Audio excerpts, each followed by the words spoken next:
să plec, să mă fac că nu știu, să trec mai departe, să tac și să fiu doar umbra ce lasă furtuna să cadă, că sufletul se prelinge precum o cascadă. Nu-mi ce să plec, să te las în tăcere, când știu că îți plouă în suflet durere. Nu-i teamă nici milă, nici simplu păcat, e doar că îmi pasă și nu te-am uitat.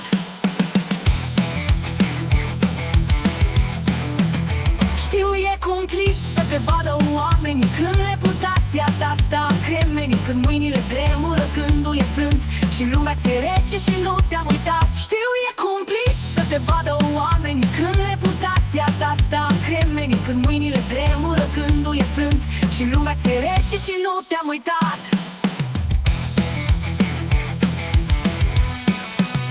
Nu-mi spune că-i greu să fii slab și să plângi, că ochii ți zgoi, că simți cum te frângi, că vrei să mă ții la distanță de tine, de teamă că poate nu te-aș vedea bine. Dar vezi tu, iubirea nu-i doar pentru zâmbet, nici doar pentru zile cu soare în suflet. E stânca ce stă când varul lovește, e mâna ce prinde când totul se risipește.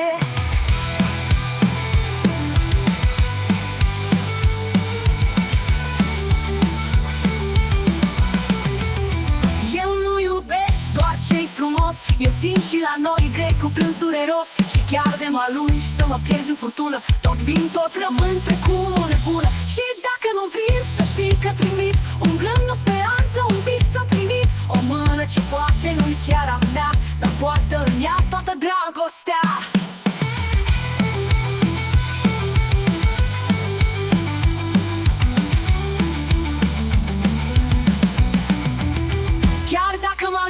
Voi fi lângă tine în felul pe care nici eu nu le știu prea bine. Un gând, o privire, un semn în tăcere, că ții la un om nu depinde de vrere. Nu-mi cere cuvântul să pun mai presus decât ce-n privire tăcut mi s-a spus, că omul ce ține cu adevărat la tine nu pleacă, chiar dacă i-ai poruncit, reține.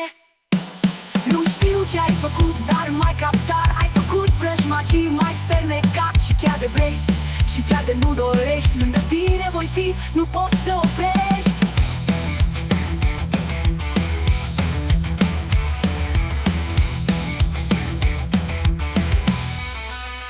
Căci dragostea din umbră nu cere avere, se ține de tine discretă ca niște plăceri. Chiar dacă te ascunzi, chiar dacă te ferești, eu tot voi fi acolo chiar și când nu mă dorești. Te admit tare, nu știu cum am rezonat, fără multe cuvinte mai apropiat. Și iată-mi te rog insistențele copilărești, dar încă mai cât ca mine, greu să găsești.